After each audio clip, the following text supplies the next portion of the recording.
Presente.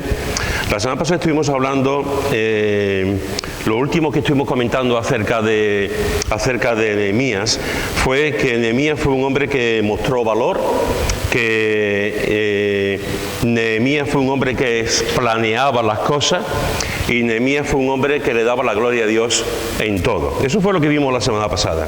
Es decir, ya ha llegado el momento en el que Nehemías está preparado.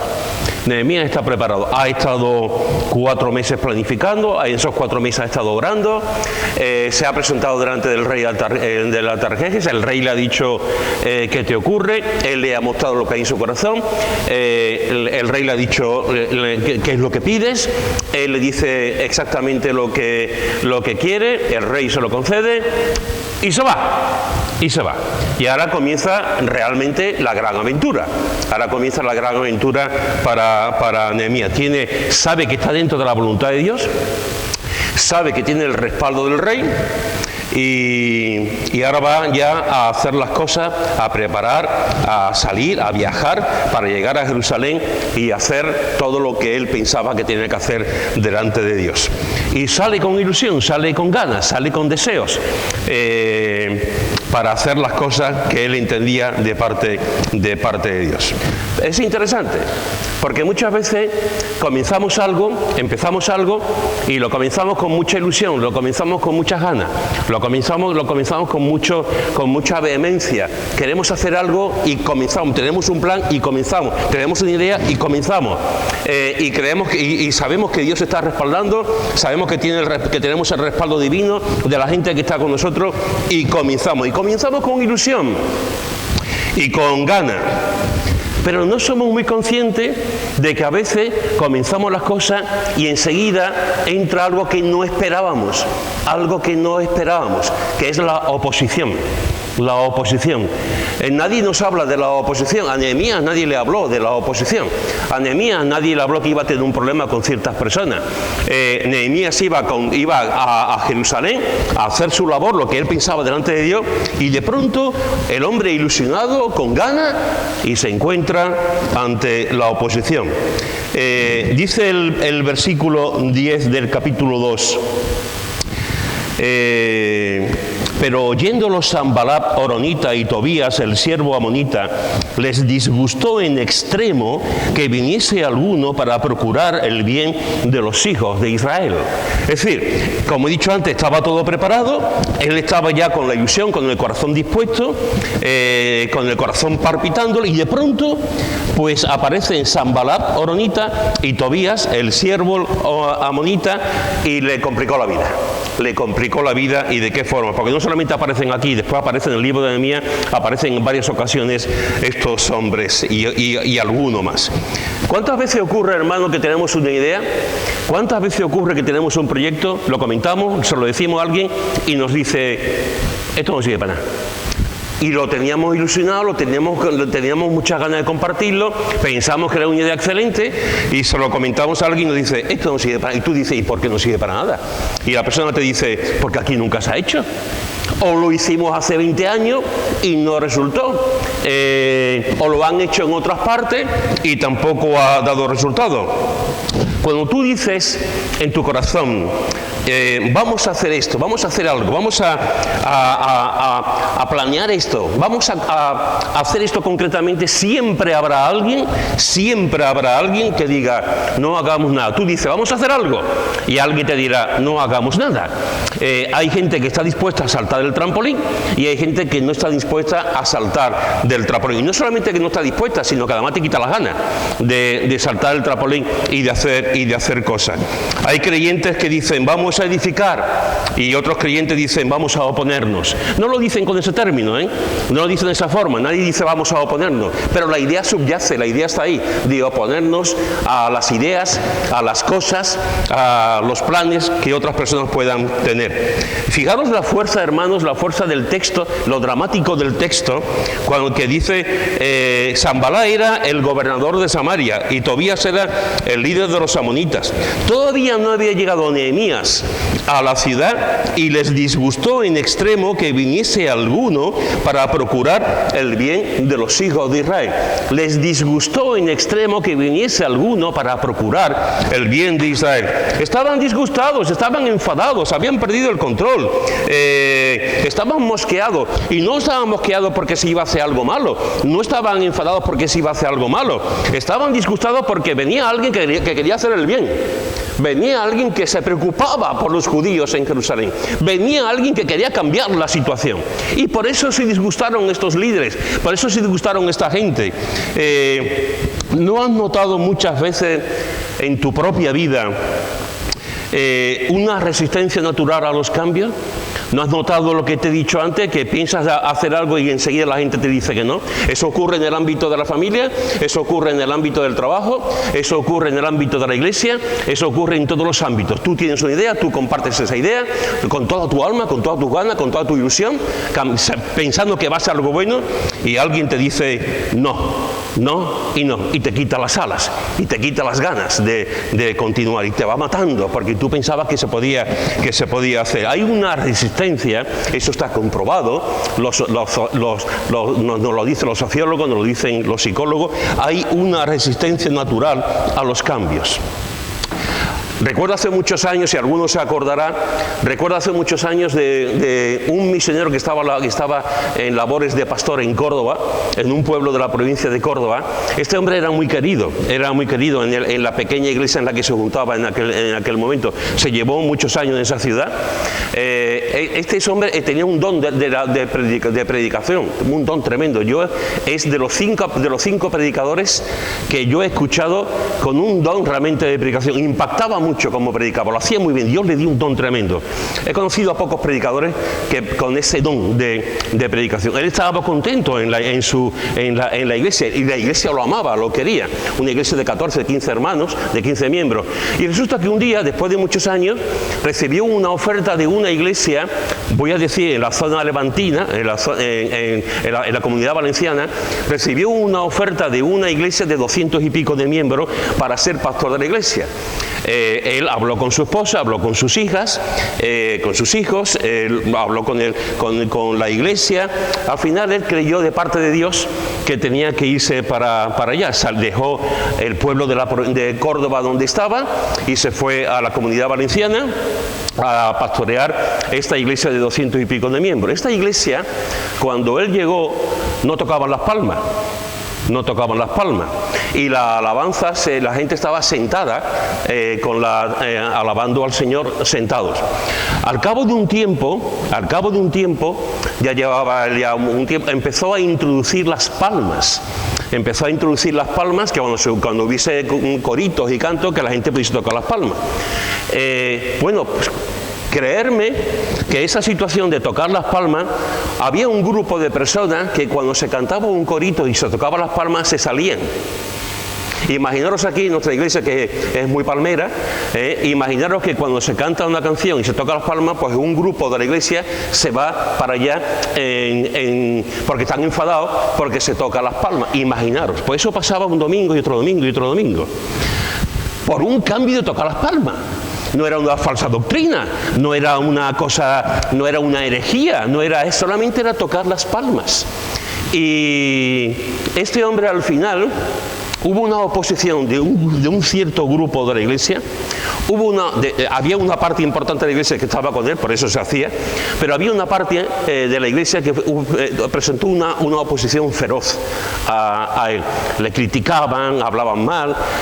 Al final, este hermano, que fue muy feliz, que Dios lo bendijo mucho en Córdoba, que Dios lo usó mucho en la predicación, que estuvo unos cuantos años allí en esa iglesia de la Comunidad Valenciana. Al final, este hermano se tuvo que ir de la iglesia mal emocionalmente, tuvo que ir a pedir ayuda, y de hecho se fue a su país, a País de Gales, no volvió a España, y en País de Gales continúa. Y se fue herido simplemente porque pensó, juntamente con el resto del consejo de la iglesia, pensó que vamos a tocar las palmas en la música. Y la gente que no estaba de acuerdo, cada vez que se tocaba las palmas, se iban, terminaba la canción, volvían. de loco, pero eso ocurrió.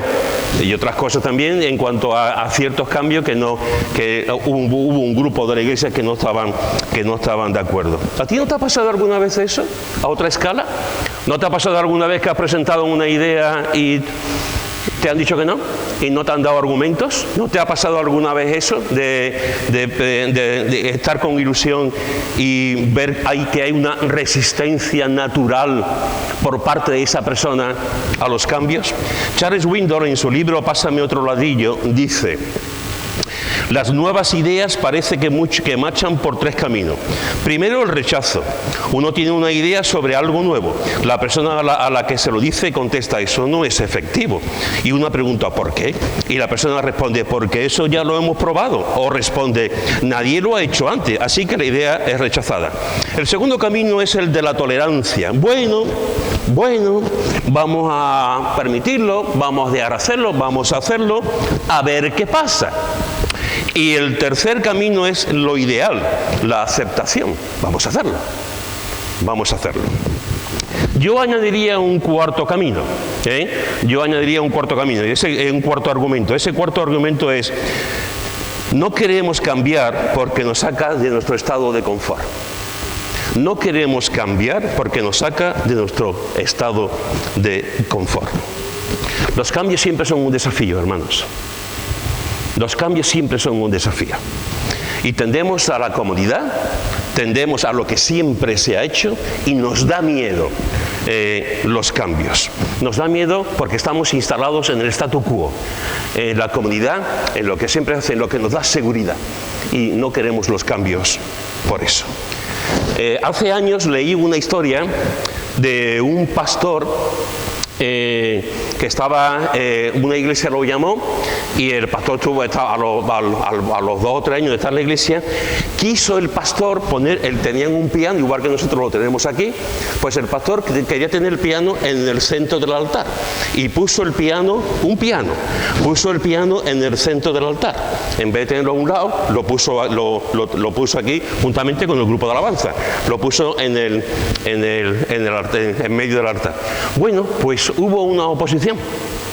Hubo gente que decía que el piano siempre había estado en un lateral, que por qué eso tenía que poner el piano en medio del altar. Eso provocó un conflicto en la iglesia. De hecho, el conflicto fue de tal magnitud que el pastor se fue. El pastor lo echaron, se tuvo que ir el hombre por un piano que iba a poner en medio del altar. El pastor se fue. Al cabo de algunos años, el pastor volvió porque el Señor lo puso en otra iglesia, y al cabo de algunos años iba a otra iglesia que le habían invitado a predicar, pasó por esa ciudad y fue a su antigua iglesia. Y cuando va a su antigua iglesia, está en el culto, ve que el piano está en el centro. Y entonces se queda todo sorprendido y le dice al pastor que le había sucedido. Cuando él se fue, vino otro pastor y le dice al pastor: ¿cómo es que el piano está en el centro? O sea, a mí me echaron por eso. Y el pastor le dijo: centímetro a centímetro. Centímetro a centímetro. Él fue cambiando el piano, 1 centímetro un domingo, otro centímetro todo domingo, otro centímetro todo domingo. La gente no se fue dando cuenta, hasta que el piano estuvo en el centro, centímetro a centímetro. A veces, hermanos, queremos los cambios, y yo siempre digo que los cambios que se hacen muy rápido son revoluciones, y la revolución es malo para todo el mundo. A veces queremos cambiar la iglesia por completo, viene un nuevo liderazgo, viene nueva gente y queremos cambiar la iglesia por dentro. Eso no es sano, no es bueno, por muchos motivos. Al final una revolución todo el mundo está insatisfecho. Los cambios hay que hacerlo, los buenos cambios, hay que hacerlo poco a poco. Porque al final lo que tienes que intentar es que todo el mundo se involucre. Lo que tienes que intentar es que todo el mundo lo entienda. Lo que tienes que intentar realmente es que todo el mundo vea bien esos cambios y no ganarse enemigos, porque los enemigos no hacen nada bueno. hay que intentar realmente hacer lo correcto, lo bueno delante de Dios, pero siempre contando con el bien de la mayoría, no todo el mundo, pero sí de la mayoría de la Iglesia. Los cambios son un desafío. Son un desafío. Por eso, porque estamos instalados en el statu quo. A Pablo le pasó también, A Pablo también le pasó. Dice en 1 Corintios capítulo 16, versículo 8 al 9, dice: pero estaré en Éfeso hasta Pentecostés, porque se me ha abierto puerta grande y eficaz, y muchos son los adversarios. Hay una puerta grande. Vamos a predicar, vamos a anunciar, vamos a decir, pero muchos son los adversarios. Siempre es la misma historia, siempre es lo mismo. No hay nada nuevo debajo del sol. Las luchas de Nehemías, la oposición de Nehemías siempre estará ahí. Antes de Nehemías y después de Nehemías. Vamos a predicar, vamos a hacer esto, y muchos son los adversarios. A Pablo le pasó, y le pasó en varias ocasiones. A Daniel también le pasó. Mira lo que dice en Daniel, capítulo 6, versículo 1 al 5. Daniel, capítulo 6, versículo 1 al 5.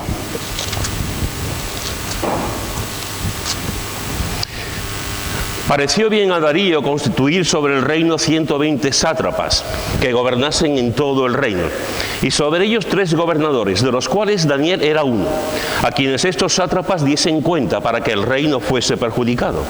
Pero Daniel mismo era superior a estos sátrapas y gobernadores, porque había en él un espíritu superior. Y el rey pensó en ponerlo sobre todo el reino. Entonces los gobernadores y sátrapas buscaban ocasión para acusar a Daniel en lo relacionado al reino, mas no podían hallar ocasión alguna o falta, porque él era fiel y ningún vicio ni falta fue hallado en él. Entonces dijeron aquellos hombres: no hallaremos contra este Daniel ocasión alguna para acusarle, si no la hallamos contra él en relación con la ley de su Dios.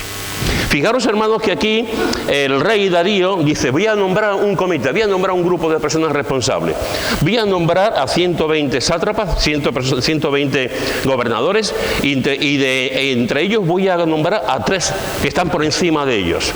Y fijaros que dice que Daniel mismo era superior a esos sátrapas y gobernadores, porque había en él un espíritu superior.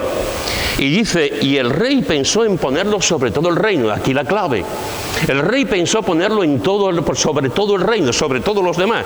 Y los demás gobernadores que estaban allí se opusieron al deseo del rey, porque iba a estar por encima de ellos.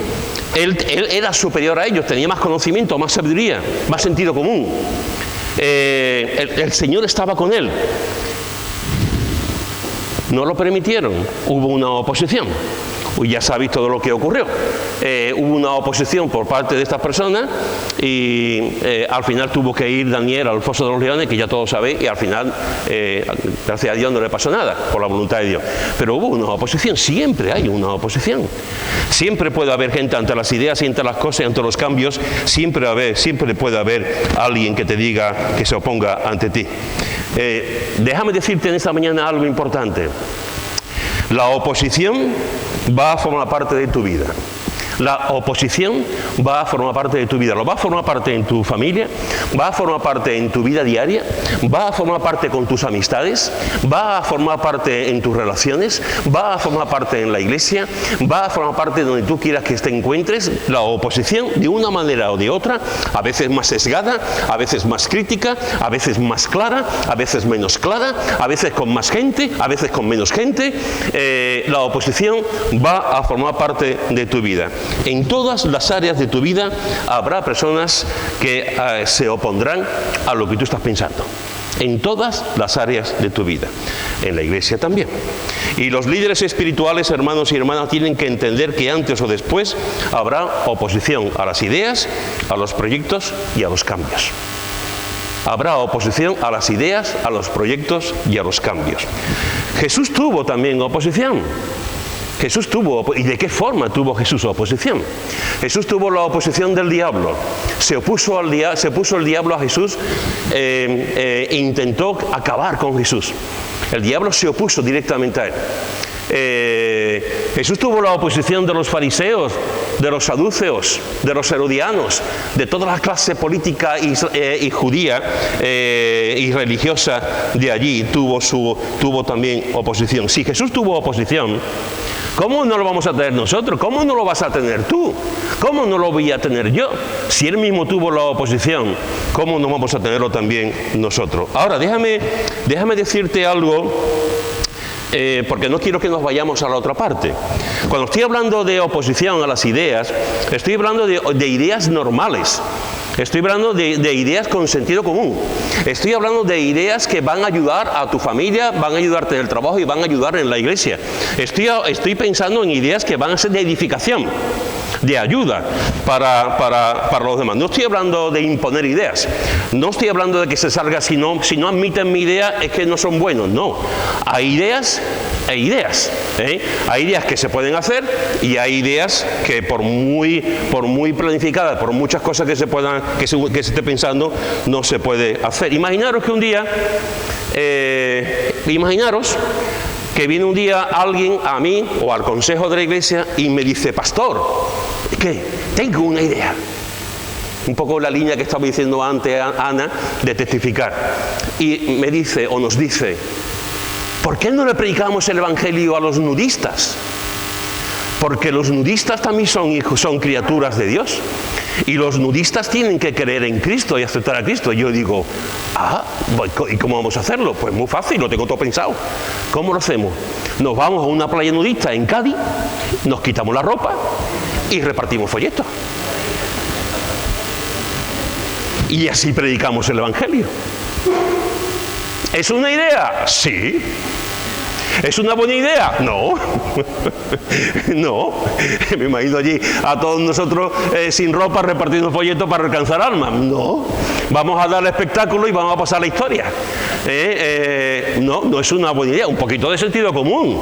Es como hace años leí de no recuerdo si era un hombre o una mujer de la industria pornográfica que se convirtió a Cristo, conoció a Cristo. Y esta persona siguió haciendo películas pornográficas porque así podía testificar a sus compañeros de Cristo.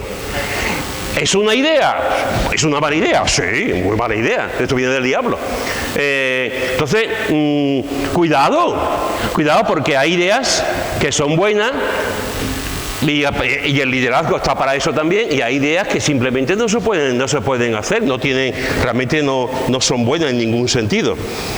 Cuidado con eso. Hace años, los más antiguos se acordarán, hace muchos años venía a la iglesia, cuando estábamos en el otro local, venía a la iglesia un señor con bigote, vino durante un tiempo y un día me dice: el Señor me ha hablado. El Señor me ha dicho que dejemos este local, dejemos este local, que vendamos este local y que construyamos un local en un parque que había, en un terreno que él tenía, que construyamos un local allí. Y el Señor me ha dicho que allí construyamos el local y que va a haber un montón de gente que se convierta. Va a haber un montón de personas que se conviertan. ¿Una idea? Sí. Pero no era una buena idea, porque ni a mí me había dicho nada, ni nada, y cuando la verdad era vender local, un señor que ni estaba bautizado, pues el Señor le había dicho que dejáramos el local y construyéramos una iglesia, en el terreno que él tenía, una iglesia más grande, porque iba a haber mucha gente que se convirtiera. Una idea. Pero no tenía mucho sentido. Y más sin ser, no era ni siquiera miembro de la iglesia.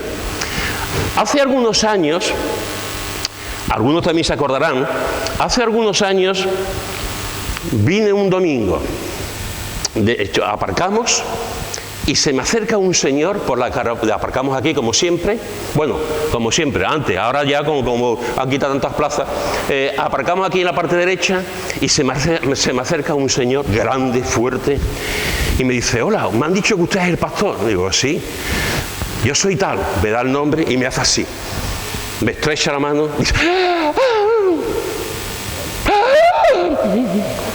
yo estaba ya asustado. Estoy sintiendo la presencia de ángeles. Usted es un hombre de Dios. Usted es un siervo de Dios. Y la mano yo la tenía ya hecha polvo. Allí, y total, como uno está acostumbrado a tantas cosas y uno ha visto tantas historias, pues, en fin, vinimos, empezamos, tenemos el culto. Cuando terminamos el culto, el hombre me dice que viene de República Dominicana. Era de aquí, de aquí, pero había estado muchos años en República Dominicana. Y que el Señor le había dicho que viniera aquí a Utrera a colaborar conmigo. Que el Señor le había dicho que viniese aquí a Utrera a colaborar conmigo. Yo lo escuché, como siempre escucho, con atención, con educación, y ya está. Mientras que me lo dijera a mí, pues, en fin, ahí estaba. A las 2 o 3 semanas, en un miércoles, en el culto de oración, algunos se acordarán, en el culto de oración dijo exactamente eso, dijo, el Señor me ha traído aquí para colaborar con el pastor. Y que el Señor va a bendecir mucho esta iglesia. Ya aquel día, ya aquel miércoles, ya me puse nervioso, ya me puse mal. Porque mientras que me lo dijera a mí, pero ya lo dijo en la iglesia. Y recuerdo cuando terminó el culto, que lo saqué aparte, nos fuimos afuera, y yo le dije, digo, mira, se llamaba Santiago, le dije, es interesante que el Señor te ha dicho a ti que vengas aquí, desde República Dominicana a Utrera, a trabajar conmigo para el bien de la iglesia. Pero me sorprende que a mí Dios no me lo haya dicho. Te lo dice a ti y a mí Dios no me lo ha dicho. Cuando Dios me lo tendría que haber dicho a mí también. Al cabo de una semana o 2 semanas dejó de venir, evidentemente. Hermanos, que hay gente de todo, que hay personas de todo tipo. Yo un día cuando ya me jubile voy a escribir en mis memorias encuentros y desencuentros con personas, porque vamos, tengo para escribir, hay todo tipo y hay ideas e ideas. Hay ideas que tenemos que coger, hay ideas que son de Dios y hay otras ideas que no son de Dios. Hay otras ideas que a lo mejor son buenas, pero no es el momento. Que a lo mejor son buenas, a lo mejor no es el momento porque va a provocar mucha aspereza y va a provocar mucha tensión. A lo mejor hay que esperar un poco para hacer esas ideas. Pero todas las ideas delante de Dios tenemos que considerarlas. Sobre todo cuando viene de una persona que tú ves, una persona íntegra, consagrada, entregada, con un buen ejemplo en la iglesia. Si a mí me viene una persona y me dice, tengo una idea, y es una persona que viene 2 veces al año, evidentemente yo no es lo mismo que una persona que viene toda la semana, que está comprometido y que ama al Señor. No es lo mismo. Entonces, es interesante porque fijaros que aquí Nehemías, que iba con toda su ilusión, con todas sus ganas, de pronto se encontró con la oposición. De pronto se encontró con gente que no querían el bien de los israelitas, el bien de los judíos en Jerusalén. ¿Eso puede ocurrir? Sí. ¿Va a ocurrir? Sí. Y tenemos que tener en cuenta eso. A veces se te da un ministerio, se comienza un ministerio y tú vas con todas tus ganas para comenzar el ministerio. Y de pronto tú compartes tus ideas, compartes tus cosas y siempre habrá alguien que dirá, pues yo no estoy de acuerdo. Y ya te quema. Pero no es que no se esté de acuerdo, es que no te da argumentos. No te da argumentos para hacer las cosas. Por favor, ten en cuenta esto siempre.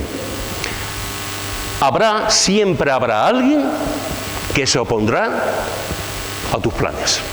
Siempre habrá alguien que echará agua para apagar tu idea. Siempre. Ideas buenas, ideas con sentido común. Eso pasó, siempre habrá una oposición. Y los responsables de la iglesia tienen que saberlo también.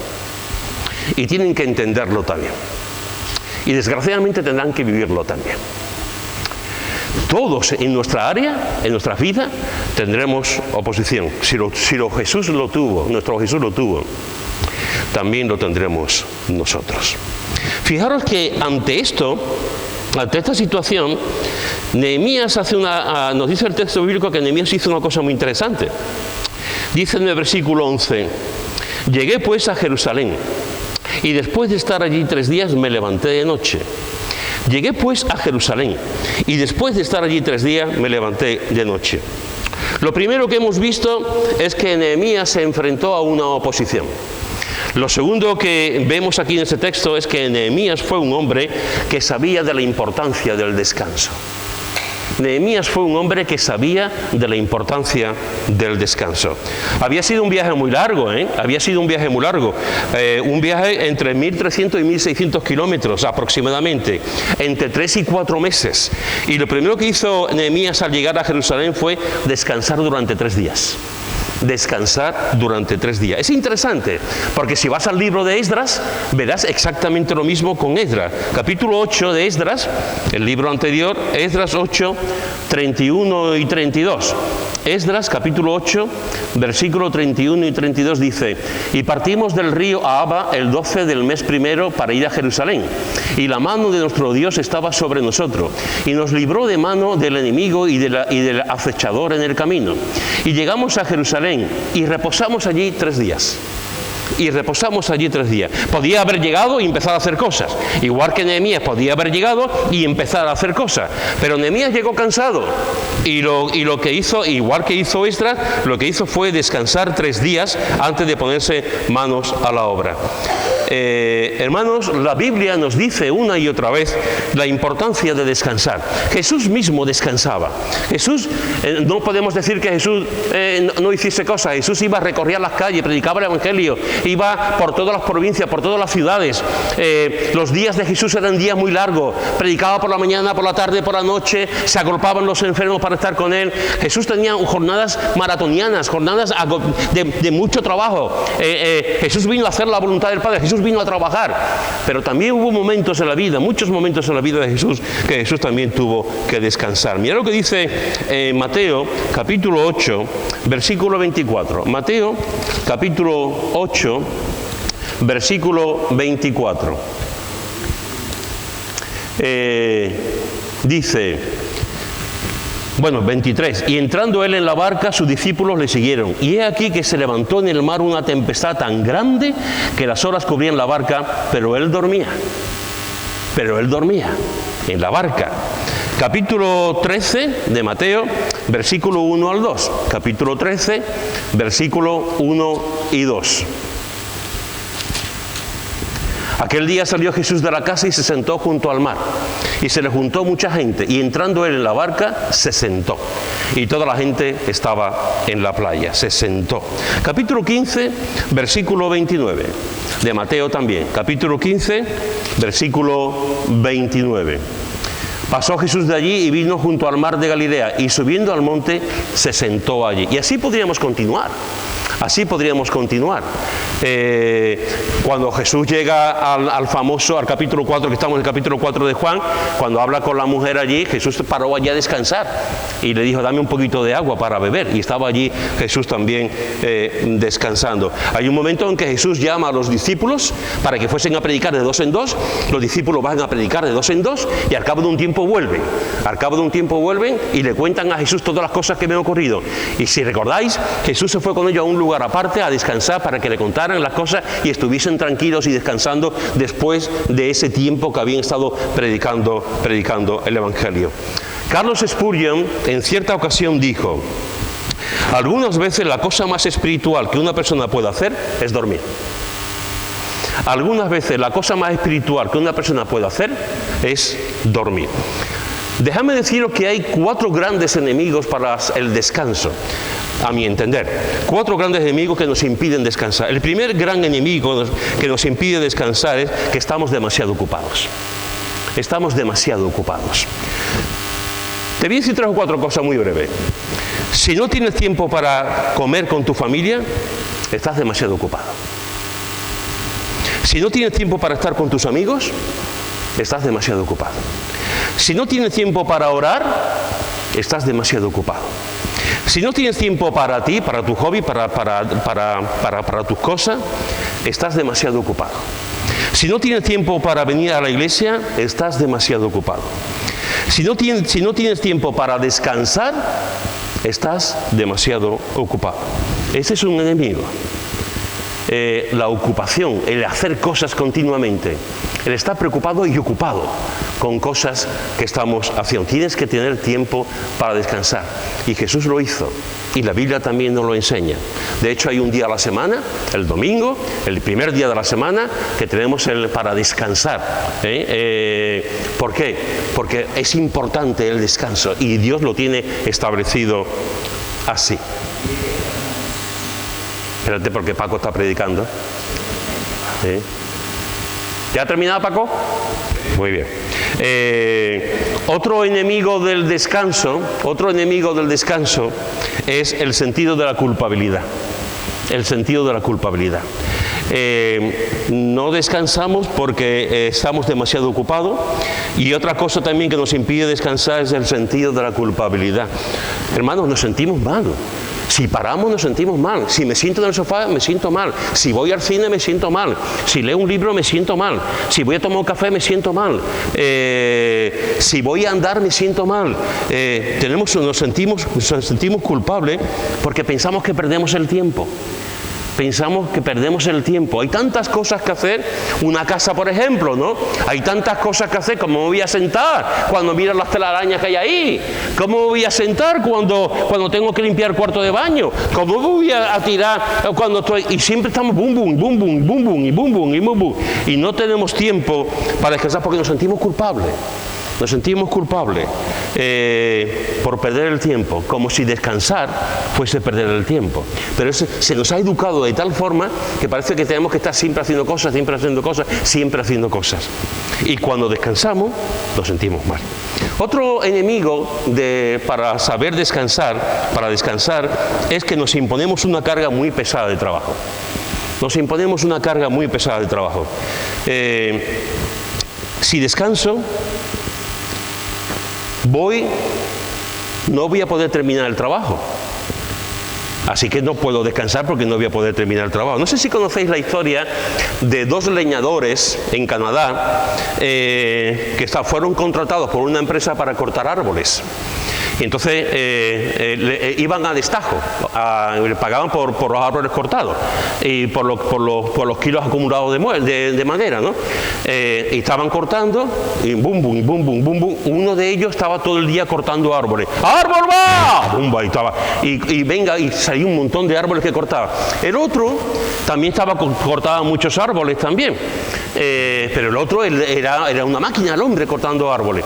Y cuando llegó la tarde ya que le iban a pagar, le pagaron más al otro que a él. Y se fue al otro compañero, al leñador, y le dijo: mira, yo he trabajado más que tú, he cortado más árboles que tú, y tú cobras más que yo. ¿Eso por qué? ¿Qué ha pasado?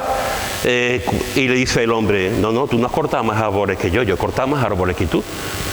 Porque mientras que tú estabas cortando árbol y árbol y árbol, yo cada cierto tiempo descansaba y afilaba el hacha. Descansaba y afilaba el hacha. El otro tenía el hacha, lo tenía embotado, de no afilarla, se daba un montón de golpes, y el otro con 3 o 4 golpes lo cortaba porque afilaba el hacha. Eso es lo que ocurre muchas veces cuando estamos sin afilar el hacha. Estamos cortando y cortando y cortando y trabajando y no vemos el resultado porque no descansamos, porque no afilamos el hacha.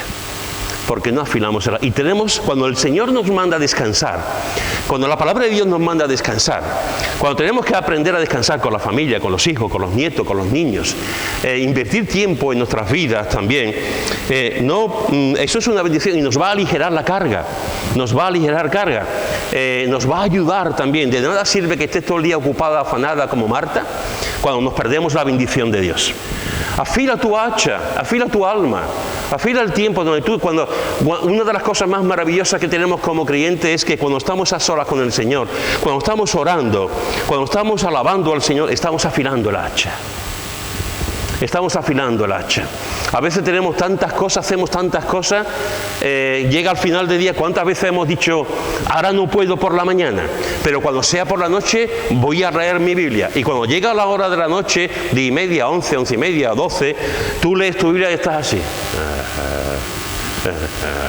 ¿Por qué? Porque ya estás cansado, ya estás reventado de todo el día. Entonces tenemos que invertir a lo mejor un poco el tema. A lo mejor resulta que tienes que levantarte a lo mejor a las 6 de la mañana o a las 7 para tener tu tiempo con el Señor. Y tú dices: si yo me levanto a las 6 de la mañana, o el día se va a hacer muy largo. Se te olvida una cosa: a las 6 de la mañana estás afilando tu hacha. Estás realmente en el mejor sitio, en el mejor lugar, con la mejor persona. Y estás afilando tu alma, tu corazón, tu mente. Porque estás dándole tiempo al Señor y tienes que aprender que no todo es actividad, actividad, actividad, actividad, actividad, ¿eh? Ahora, déjame hacer un paréntesis. Eso hace muchos años que lo descubrí y cualquier pastor, cualquier responsable lo sabe. Si tú quieres a alguien que haga las cosas, dirígete a una persona que trabaja. Si tú quieres a alguien que se comprometa, díselo a una persona que ya está comprometida en la obra de Dios. La gente que han experimentado el placer de servir, de trabajar, de hacer cosas para el Señor, nunca te van a decir que no. Y están trabajando, ¿eh? Y están haciendo un montón de cosas, pero han experimentado el placer enorme, el gozo enorme de servir al Señor con lo que eso significa de bendiciones de parte de Dios. Cierro el paréntesis. Cuando estamos en nuestra casa, en nuestros lugares, cuando estamos en nuestros estudios, en la universidad, en el trabajo, en la iglesia, por favor, no piensa siempre en que no es tanto lo que tú inviertes, no es tanto lo que tú haces, sino a veces lo más importante que podemos hacer, como decía Spurgeon, es dormir. Es lo más espiritual que podemos hacer, descansar.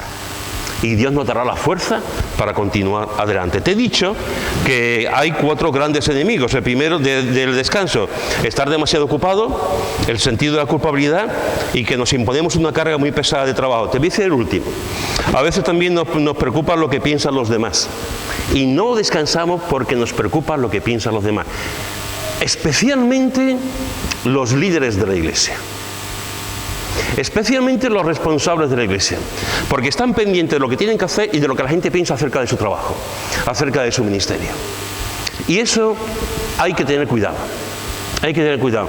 Hay misioneros que como tienen hermanos e iglesias que le apoyan económicamente, están todo el día haciendo cosas porque hay gente que le está apoyando, como si tuviesen que, de alguna forma, se sienten responsables de que su tiempo esté haciendo cosas porque hay gente pastores que no descansan porque como la iglesia le paga, pues tienen que hacer un montón de cosas y no tienen ni día de descanso ni nada porque se sienten presionados porque la iglesia le está pagando dinero. Cuidado, cuidado. Porque si hacemos las cosas por los demás, nunca acabaremos bien. Y tenemos que hacer las cosas por los demás, evidentemente. Aquel que no haga las cosas por los demás, no va bien. Hay que hacer las cosas por los demás, sí. Pero sobre todo uno hace las cosas para la gloria de Dios. Y hace uno las cosas porque realmente Dios se ha exaltado, enaltecido en la vida de la iglesia, en la vida de la familia, etcétera, etcétera. A veces paramos, estás tú en tu casa, te estás bien en el sofá, viene una visita, abre tu hijo la puerta. Hola, mira, Mercedes, ¿está tu madre? Sí, pasa Mercedes y ve a su amiga, a la madre del chiquillo, en el sofá. ¡Oh! ¿Qué haces en el sofá? Estoy descansando. ¡Oh! Pecado, pecado. Un momento, por favor. Un momento. Parece que siempre tenemos que tener cosas, siempre tenemos que hacer cosas, siempre estamos en hiperactividad. Cuidado. Porque no debe de preocuparte la gente cuando el descanso es justo y es correcto y es lo mejor que puedes hacer. Termino con un consejo. Ese consejo es el siguiente: nunca tomes una decisión importante cuando estés muy cansado. Nunca tomes una decisión importante cuando estés muy cansado. La fatiga, el estrés, el cansancio no nos hace pensar bien. No nos hace pensar bien. Por lo tanto, cuando estés descansado, cuando tu mente esté clara, cuando estés diáfana, cuando tengas ya todas las cosas, entonces toma decisiones. Pero cuando estés cansado, cuando estés agobiado, cuando estás preocupado, por favor no tomes ninguna decisión porque te vas a arrepentir. Porque no seremos sabios en situaciones así. Hoy te he dicho 2 cosas en esta mañana. La primera es que Nehemías fue un hombre que enfrentó la oposición. Y tú también la vas a enfrentar en alguna área de tu vida. Y en segundo lugar te he dicho que Nehemías fue un hombre que sabía de la importancia de descansar.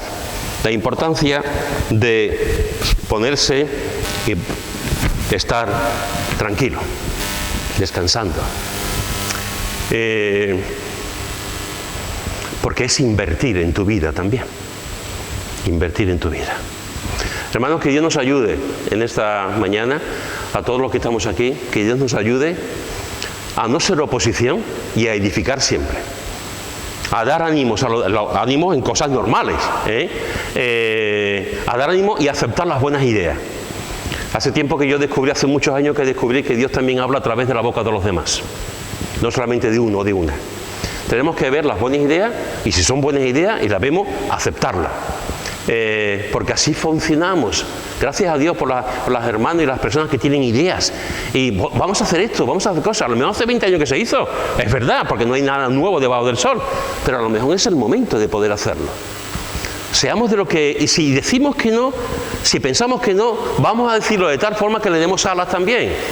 No se puede hacer. Se levanta Josefa, viene aquí, hermano, vamos a preparar café, un caldito para la gente, para las personas que están en la calle, vamos a darle una galletita. Me levanto yo. ¡No! Y Josefa dice, ¿qué habéis hecho? No, porque eso está y tal. Le cortamos las alas y le hacemos daño. Otra cosa es que a solas, mira Josefa, no es el momento, la iglesia no está preparada todavía, no sabemos cómo hacerlo, tenemos que organizarnos, pero no se le dice que no. Se le dice vamos a esperar, vamos a buscar otra oportunidad, vamos a hacer las cosas bien. Pues así con todo, hasta para decir no hay que tener gracia. Hasta para decir no hay que tener gracia. Y amor. Que Dios nos ayude, hermanos, a ser personas que edifiquemos y que no opongamos. Porque es ley de vida, es ley en la iglesia que haya renovaciones, que haya cambios, que haya nuevas ideas. Si no, nos morimos. Si no, nunca crecemos y siempre será lo mismo. Y para eso uno tiene que decir, vale, en lo que yo pueda, ayudo también. Gracias por la idea. Que no se puede hacer, ahora no es el momento. Ya está. Pero le da las gracias por la idea. A no ser que sean cosas, como he dicho antes, cosas que no tienen sentido y no van a ninguna parte.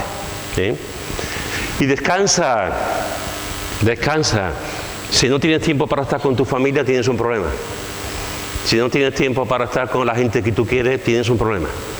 Si no tienes tiempo para leer para ti, para instruirte,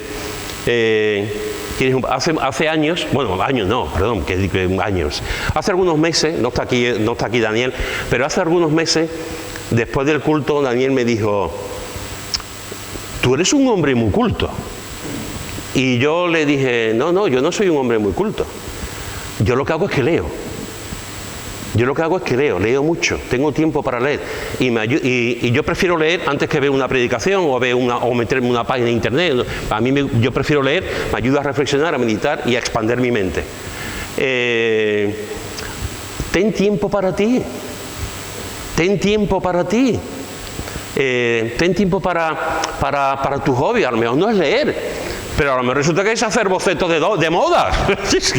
A lo mejor no es leer ni hacer bocetos de moda, pero a lo mejor es tocar la guitarra y te lleva 2 horas tocando la guitarra para aprender. O sea, dedica tiempo para ti también, porque te ayuda a descansar y a que tu mente se vaya para otra parte también, porque demasiados problemas tenemos todos los días. Así que, hermano y hermana, ¿qué queréis que os diga? Edifica y no te opongas. Y descansa. Aprende a descansar. Porque será más efectivo en las manos de Dios. Amén.